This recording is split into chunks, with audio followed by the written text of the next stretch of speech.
지난주에 새벽마다 말씀 묵상했던 내용들은 이제 열왕기상으로 들어가면서 솔로몬이 성전을 건축하고 하나님 앞에 봉헌하는 그런 장면들을 함께 묵상을 했습니다. 그러면서 오늘 이제 솔로몬이 모든 백성들을 모아놓고 하나님 앞에 드리는 기도의 내용들입니다. 오늘 함께 좀 성전에 대해서 진정한 성전의 의미에 대해서 함께 좀 나눠보려고 하는데요. 우리가 신앙생활하면서 이 예전에 성전에서 쓰였던 용어들을 많이 쓰죠. 흔히 이 앞을 흔히 제단이라고 말하기도 하고, 또 우리 교회를 성전이라고 말하기도 하고, 또 교회 기물들을 성물이라고 얘기하기도 하고, 또 우리가 드리는 헌금을 이제 제물이라고 말하기도 합니다. 근데 사실은 이 용어들은 이미 구약의 성전 시대 때 쓰여졌던 용어들이고, 사실은 오늘날에는 이 성전의 의미가 교회의 의미와는 좀 다르죠. 그래서 우리가 기존에 쓰던 제단이라는 이름, 또 성물, 제물이라는 이름들이 사실은 지금은 유효하지 않습니다. 성전의 의미가 뭘까? 그럼에도 불구하고 지금 교회는 성전, 예전에 구약시대의 성전의 의미와 뭔가 다르고 형태도 다르고 모이는 방식들도 다른데, 거기서 행해지는 의식들도 다른데, 왜 그럼에도 불구하고 구약의 이 성전이 여전히 우리에게 중요한가? 오늘 함께 그 말씀을 좀 나눠보고자 합니다. 성전이란 말은 말 그대로 거룩한 곳이라는 말입니다. 그래서 당시에는 이제 성막이나 성전을 통해서 하나님께서 처음에 성막을 만드실 때도 이 거룩한 곳과 거룩하지 않은 속된 곳을 완전히 구분을 지으셨죠. 그래서 정결법을 통해서 어떤 것이 정결한 것이고 어떤 것이 속된 것인지를 주님께서 확실하게 구분 지어 주셨습니다. 근데 사실 우리가 그런 생각대로 살아가다 보니까 우리 안에도 자꾸만 이 거룩한 것과 속된 것을 우리 스스로 나누려고 하는 그런 의도들이 굉장히 많습니다. 그래서 그런 어떤 구분된 생각들이 자꾸만 우리 신앙도 자꾸만 구분을 짓게 만들죠. 그래서 교회에서의 어떤 모습 따로, 세상에서의 일상에서의 모습 따로일 때가 굉장히 많이 있습니다. 그래서 우리 안에 그런 고정관념이 있다 보니까 하나님을 만나는 곳, 바로 그것은 교회다. 그렇게 우리 안에 고정관념이 있다 보니까 오히려 세상 속에서는 하나님을 만나기 어려워하고 하나님을 만나기 두려워하고, 또 교회에 나와서는 오히려 하나님을 더 친밀하게 만나지 못하고 나의 속된 모습을 가지고 주님 앞에 서기 두려워하는 그런 모습을 보일 때가 참 많이 있습니다. 아까 얘기한 것처럼 지금은 성전 제도가 없습니다. 교회는 성전과는 다른 곳입니다. 예수님께서 십자가에 달리심을 통해서 성전의 휘장이 찢어지고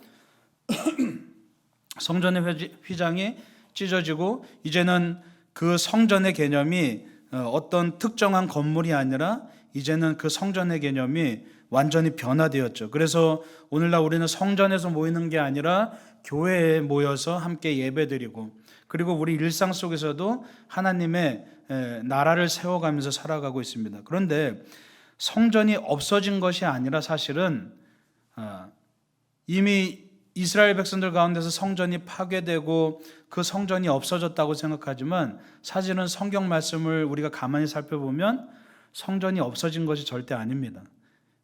오히려 그 성전이 더 커진 거죠. 그래서 고린도전서 3장 16절 17절 우리 함께 좀 찾아보겠습니다. 고린도전서 3장 16절 17절 말씀입니다.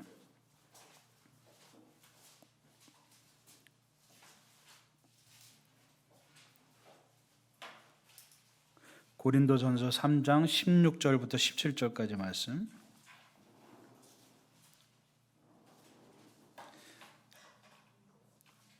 우리 함께 천천히 봉독하겠습니다. 너희는 너희가 하나님의 성전인 것과 하나님의 성령이 너희 안에 계시는 것을 알지 못하느냐? 누구든지 하나님의 성전을 더럽히면 하나님이 그 사람을 멸하시리라. 하나님의 성전은 거룩하니 너희도 그러하니라. 아멘. 예. 지금 우리가 이제 성전의 제도가 없어지고 교회에 이렇게 모여서 특별히 뭔가 구별된 그런 물건들을 가지고 예배드리는 것이 아니라 이렇게 함께 공동체로서 모여서 예배드린다고 해서 성전이 없어진 것이 절대 아니라는 겁니다. 그래서 예수님께서도 뭐라고 말씀하셨습니까? 너희들이 한번 성전을, 이 화려한 성전을 무너뜨려 봐라. 한번 무너뜨려 봐라. 내가 3일 만에 다시 짓겠다라고 말씀하셨죠. 그게 무슨 뜻입니까? 예수님도 성전을 아예 없앴다는 뜻이 아닙니다. 뭡니까? 바로 예수님께서 진정한 성전, 건물만 화려한 그런 성전이 아니라 진짜 성전을 내가 나의 죽음과 나의 부활을 통해서 진정한 성전을 너희에게 세워줄 것이다 라고 그렇게 말씀하시는 거죠. 그래서 사도 바울도 지금 뭐라고 고백합니까? 너희가 하나님의 성전인 것을 분명히 알고 있어라. 성전은 없어진 것이 아니다. 성전은 바로 너희다. 너희를 통해서, 바로 우리 한 사람 한 사람을 통해서 하나님께서 진정한 성전을 세워주셨다라고 그렇게 말씀하시는 거죠. 그래서 이 고린도전서에서도 사도 바울이 하나님의 성전은 거룩하니 너희도 그러하니라. 왜요? 우리가 성전이기 때문에 우리가 거룩해야 된다는 얘기입니다. 예전에는 그냥 성전에 1년에 한두 번 절기 때 찾아가서 거기서 제물을 드리고 뭔가 거룩한 모습만 보이면 그걸로 끝났지만 이제는 그것이 아니라는 얘기입니다. 이제는 우리가 하나님을 찾아가는 것이 1년에 한두 번 또는 일주일에 한 번, 그것이 아니라 우리가 성전이기 때문에 무슨 얘기입니까? 우리가 우리의 24시간 모든 순간순간마다 우리는 하나님을 만날 수 있고 또 그렇게 해야만 우리가 하나님의 자녀라는 얘기죠. 다시 말해서 이제는 성전이 어떤 건물 또는 어떤 교회 이런 것만이 성전이 아니라 이제 진정한 성전은 우리의 삶 자체가 진정한 성전인 줄 여러분 믿으시기 바랍니다. 예, 하나님께서 여러분 한 사람 한 사람을 통해서 뭐 여기 서 있는 목사만 성전을 대표하는 것이 아니라 이 교회만, 잘 꾸며진 교회만 성전을 대표하는 것이 아니라 여러분 한 사람 한 사람의 그 모든 일상들, 24시간의 모든 삶, 그 삶 가운데 하나님께서 성전을 만들어 주시겠다는 겁니다. 그럼 도대체 그 성전이란 것이 뭐길래 하나님께서 이 성전을 우리 삶 가운데 임하게 하시는지, 그리고 도대체 그 성전이란 것이 뭐길래 예수님께서 그 성전을 우리에게 주시기 위해서 십자가에 달려서 죽으셨는지 우리가 함께 좀 생각해 봤으면 좋겠습니다. 오늘 말씀에 보면 27절에 보면 솔로몬은 성전이 하나님의 집이 되기에는 한없이 부족하다는 사실을 이야기하고 있죠. 솔로몬이 이야기합니다. 하늘의 하늘이라도 하나님을 품을 수 없다고 그렇게 이야기합니다. 그런데 하물며 이 조그마한 성전, 물론 나름대로 화려하게 만들고 온갖 공을 들여서 만들었지만 이 건물 하나에 하나님을 담을 수 없다는 것을 솔로몬도 이미 깨닫고 있었습니다. 그럼에도 불구하고 이 성전을 지은 이유가 뭡니까? 사실은 여러분 성전은 하나님을 위한 것이 아닙니다. 우리는 성전이란 것이, 또 우리가 예배드리는 것이 하나님을 위해서 드린다고 생각하지만 사실은 하나님을 위한 것이 아니라 바로 우리를 위한 것이라는 얘기입니다. 왜요? 무소부재하신 하나님께서, 영원하신 하나님께서 우리를 만나시기 위해서, 우리를 찾아오시기 위해서 그 제한이 없으신 하나님께서 스스로 이 땅 가운데 임하신 곳이 바로 성전이라는 얘기입니다. 그렇기 때문에 그 성전은 하나님을 위한 곳이 아니에요. 그 성전은 바로 하나님께서 우리를 위해서 지어주신 것이 바로 성전이라는 얘기입니다. 그리고 하나님께서 우리를 더 가까이 만나시기 위해서 어떤 일을 하셨습니까? 결국은 예수 그리스도, 하나님의 외아들이신 예수 그리스도를 이 땅에 보내주심을 통해서 이 땅을 창조하시고 이 땅에서 제한이 없으신 이 땅을 창조하시고 운영하시는 그 하나님께서 스스로 우리를 구원하시고 우리를 만나시기 위해서 스스로 인간의 모습을 입고 그 제한된 모습으로 낮고 천한 모습으로 이 땅에 오신 분이 바로 예수 그리스도라는 겁니다. 왜요? 특별한 이유가 있습니까? 하나님이 스스로 영광 받으시기 위해서요? 하나님이 뭔가 더 큰 영광을 누리기 위해서 그게 아니라 바로 우리를 사랑하셔서 우리를 구하시고 우리와의 관계를 회복하시기 위해서 하나님께서 스스로 이 땅에 낮고 천한 모습으로 이 땅에 오셨다는 얘기입니다. 그런데 그 하나님께서 이 땅에 인간으로 오신 하나님께서 인간으로부터 멸시천대를 받으시고 십자가에 달려 죽으시고 그 사망의 권세를 깨뜨리고 다시 살아나셔서 그 다음에 뭘 하셨습니까? 우리와 더 가까이 계시기 위해서 이제는 우리에게 성령을 보내주시죠. 우리 위에 계신 하나님이 우리와 함께 하시기 위해서 인간의 몸으로 입고 오셨습니다. 그래서 우리와 함께 하시는 그 하나님이 이제는 더 우리와 함께 하시기 위해서, 더 가까이 계시기 위해서, 우리 안에 함께 하시기 위해서 성령님을 우리에게 보내주셨다는 겁니다. 그래서 우리가 성령의 전이고 우리가 성전이고 이제는 1년에 한 번, 일주일에 한 번 하나님을 만나는 것이 아니라 바로 성령님께서 내 안에 거하시기 때문에 그래서 우리가 성전이란 얘기입니다. 달리 우리가 성전이 아니라 이미 우리 안에 하나님께서 계시는 거예요. 우리가 먼 길을 찾아가야 하나님을 만나는 것이 아니라 뭔가 엄청난 노력을 하고 자격을 갖춰야만 하나님을 만나는 것이 아니라 저 멀리 계신 하나님, 가요 가사처럼 가까이 하기엔 너무 먼 하나님, 그것이 아니라 하나님이 이미 우리는 감히 하나님을 거들떠보지도 않는 그 순간에도 하나님이 우리에게 찾아오셔서 우리 안에 거하신다는 얘기입니다. 그러면 어떻게 하나님을 만날 수 있습니까? 다른 데를 바라보는 것이 아니라 저 바깥을 바라보는 것이 아니라 저 위를 쳐다보는 것이 아니라 바로 내 안에 계신 하나님을 찾으면 우리는 하나님을 만날 수 있는 거죠. 예. 그렇기 때문에 여러분이 성전인 것을 여러분 기억하시기 바랍니다. 하나님이 거하시는 곳이 성전입니다. 그렇다면 내 안에 성령님께서 함께 하시기 때문에 바로 여러분 한 사람 한 사람이 스스로가 성전인 것을 기억하시기 바랍니다. 예. 그래서 늘 항상 우리가 누가 보지 않아도 나 혼자 있더라도 내 스스로가 성전인 것을 기억하고 우리의 삶을 정결하게 살아가고 우리의 삶을 거룩하게 살아가야 할 그런 책임이 우리 안에 있는 거죠. 그래서 하나님이 누가 보지 않아도 하나님은 여전히 나를 바라보고 계시다는 것. 왜? 하나님이 내 안에 계시기 때문에 하나님은 누구보다도 우리의 마음을 감찰하시고 우리의 마음을 깨닫고 계시다는 것을 우리는 기억해야 됩니다. 그래서 코람데오라는 말이 있죠.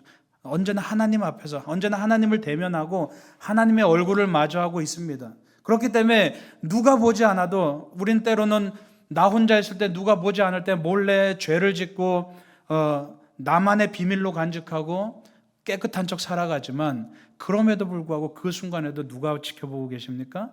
하나님께서 지켜보고 계시죠. 왜요? 우리는 성전이기 때문입니다. 예수님께서 그 더럽혀진 성전에 예루살렘 성전을 찾아가셔서 그 더럽혀진 성전을 다 뒤집어 엎으시면서 뭐라고 말씀하십니까? 뭐라고 한탄하십니까? 너희들이 이곳을 강도의 소굴로 만들었구나.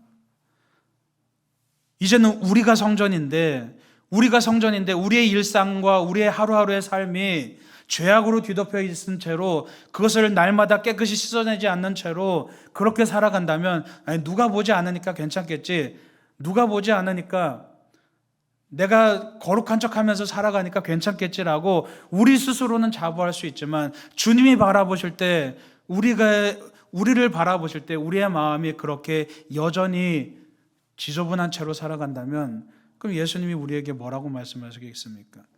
너희들이 내 집을 강도의 소굴로 만들었구나. 그렇게 한탄하시지 않으시겠습니까?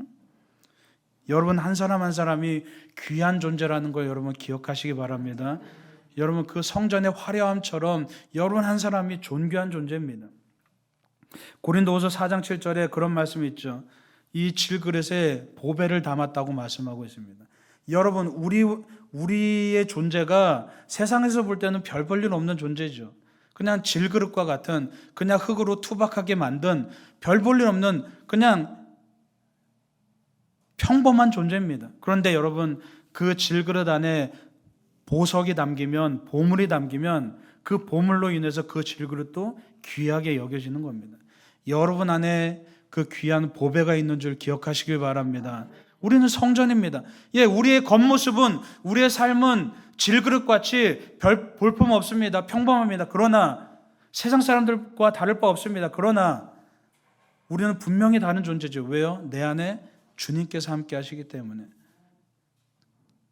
그렇기 때문에 우리의 삶도 정말 존귀하게 살아가야 될 줄 믿으시기 바랍니다. 내 겉으로 보여지는 모습, 다른 사람들이 평가하는 나의 모습이 별 볼 일 없다 할지라도 우리가 분명히 기억해야 될 것은 내 안에 하나님이 계시다는 겁니다. 내 안에 하나님이 계신데 내가 어떻게 평범한 사람입니까? 내 안에 하나님이 계신데 내가 어떻게 그저 그런 사람입니까? 저도 이걸 깨닫기 전에는 항상 제 스스로를 막 비하해 왔어요. 여러분들 보시다시피 지금 제 얼굴이 청소년기 때 얼굴입니다. 근데 그런 말이 있죠. 노안은 나중에 나이 들면 동안이 된다고. 생각해 보세요. 10대 때도 이런 얼굴이었어요.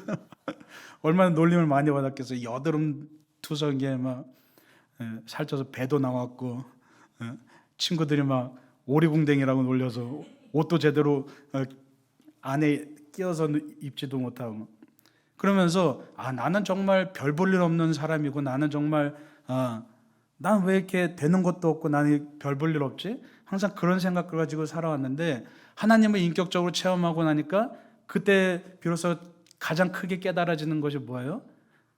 내가 정말 귀한 사람이구나. 내가 정말 내가 보기에도 사랑스러운 존재구나라는 것이 하나님을 인격적으로 체험하고 나니까 그게 깨달아지더라고요. 예. 여러분, 우리가 내 스스로를 판단하는 잣대가 뭡니까? 바로 다른 사람들의 평가에 의해서 나를 판단하죠. 그렇죠? 예. 내가 못생겼다고 생각하는 이유도 그거예요. 다른 친구들이 나를 못생겼다고 말하니까 내 스스로 못생겼다고 생각하는 거예요. 다른 친구들이 나를 멍청하다고 말하니까 내 스스로 멍청하다고 생각하는 거예요. 근데 사실은 그게 아니라는 겁니다. 우리 안에 하나님이 계시기 때문에 우리 안에 그 누구도 맞서지 못할 가장 위대하신 하나님이 우리 안에 계시다는 거예요. 이것처럼 놀라운 기적이 어디 있습니까?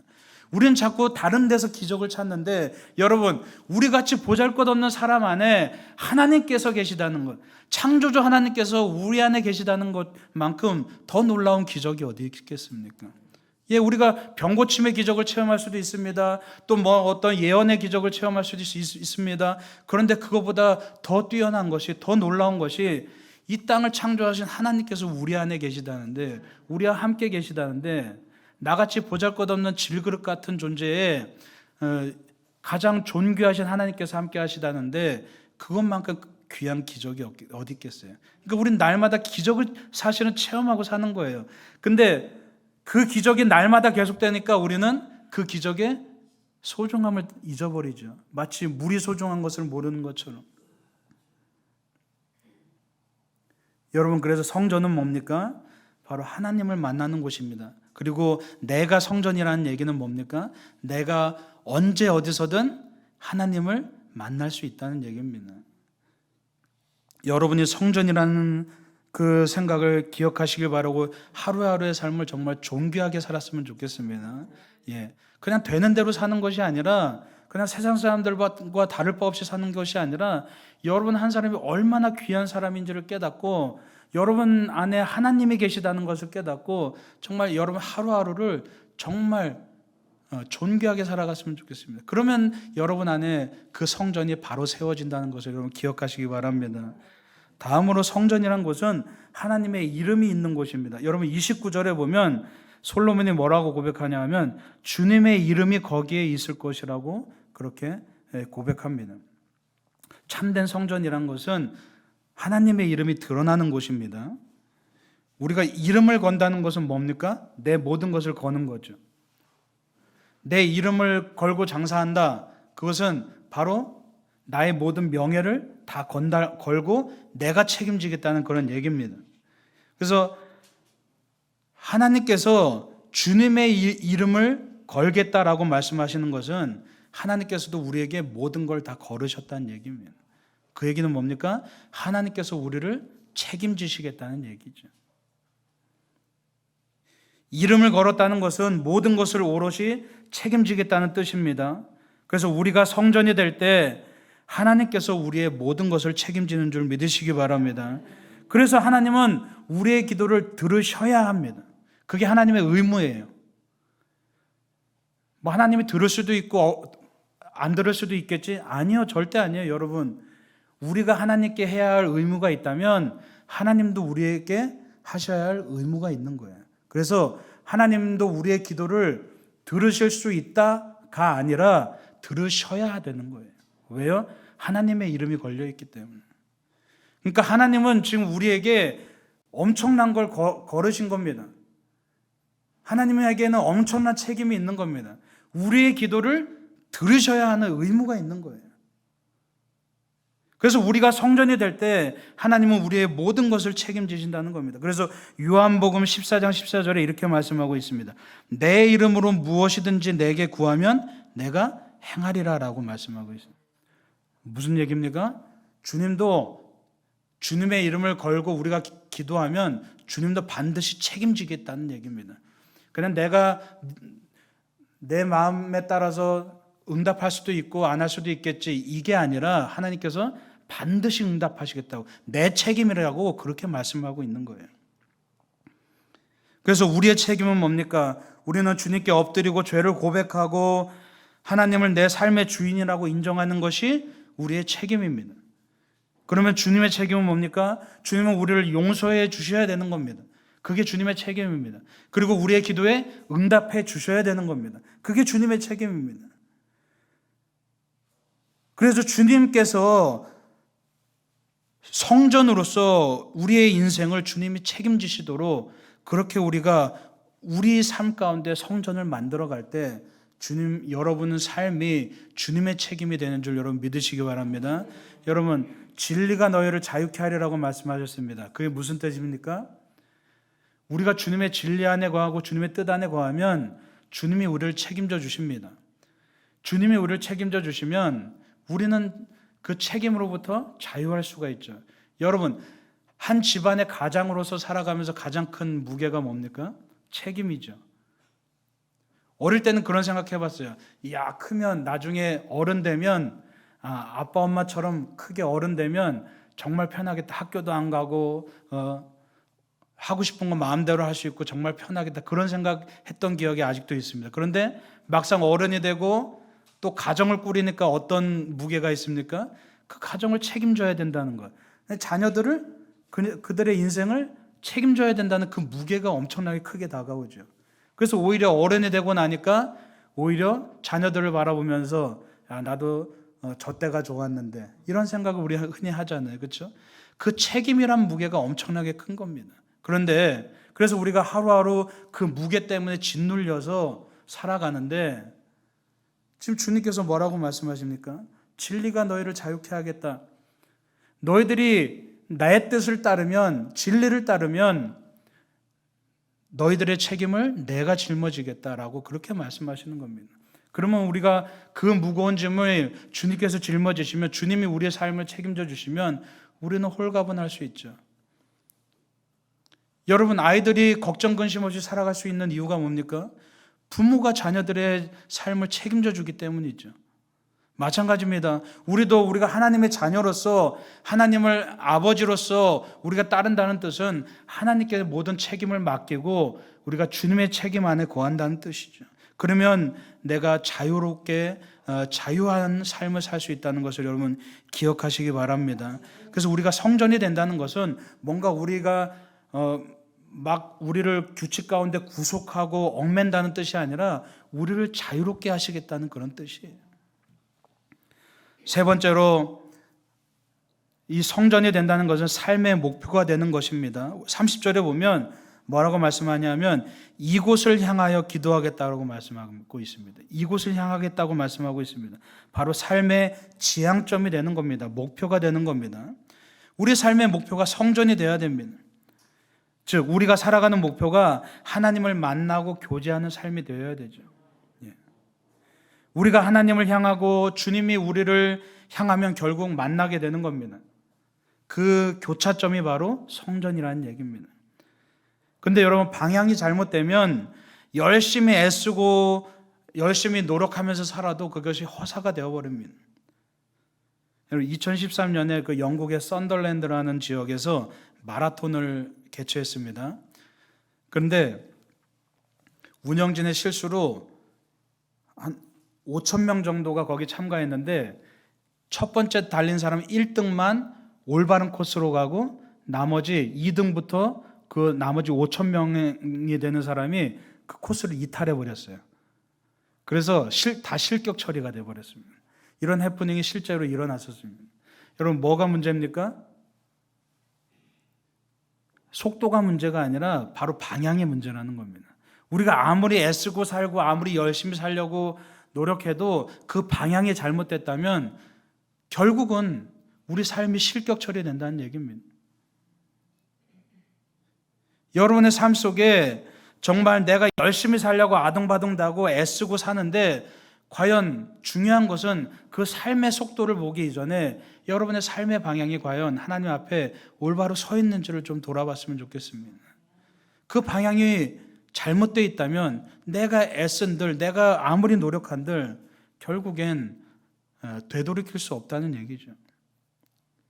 그래서 여러분들 삶의 목표를 정하고 하루하루 정말 내가 하나님을 향한 그 삶으로 나아가고 있는지를 하루하루 점검하고 하루하루 집중하는 것이 중요합니다. 그래서 우리가 매일마다 말씀 묵상하는 이유가 거기에 있습니다.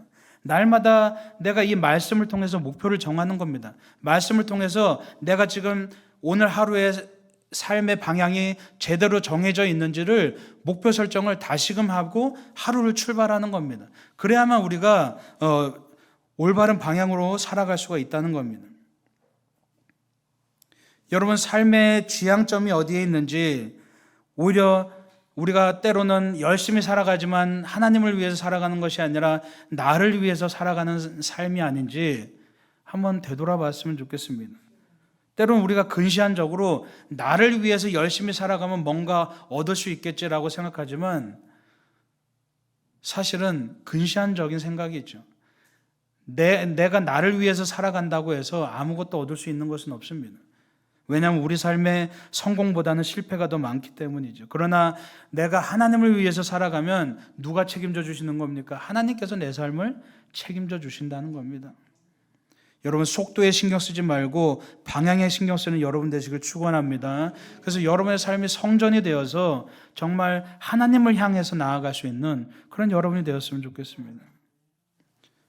여러분, 오늘 드리는 이 예배는 하나님을 만나는 지점입니다. 여러분이 하나님을 향하고 하나님이 우리를 향해서 이 교차점 가운데서 우리가 하나님을 만나고 있는 겁니다. 그래서 여러분의 삶의 예배를 드려야 됩니다. 삶 속에서 언제나 하나님을 만나는 교차점이 날마다 있어야 되는 거죠. 우리는 하루에도 수십 번 주님을 떠났다가 주님께 되돌아옵니다. 하나님이 우리를 떠났다가 되돌아오시는 게 아닙니다. 하나님이 우리를 떠나서 저 멀리 계셔서 우리가 애써서 하나님을 찾아가는 것이 아니라는 얘기입니다. 하나님은 언제나 거기 계시죠. 어디요? 우리 마음 안에 언제나 성령님께서 함께 하시겠다고 말씀하고 있습니다. 그런데 자꾸만 우리가 다른 곳을 쳐다보고 다른 곳을 떠났다가 주님께 돌아오곤 하죠. 우리가 주님을 만나는 것이 예배인 줄 믿으시기 바랍니다. 바로 그곳이 성전입니다. 주님을 만나는 것이 성전입니다. 여러분, 누가복음 15장 20절에 이제 그 탕자의 비유에서 둘째 아들이 떠났다가 다시 돌아오죠. 그런데 뭐라고 말하냐면, 돌아오는데 이에 일어나서 아버지께로 돌아가냐. 그런데 무슨 일이 일어나냐 하면 아직도 거리가 먼데 아버지가 그를 보고 측은히 여겨 달려가라고 말씀하고 있습니다.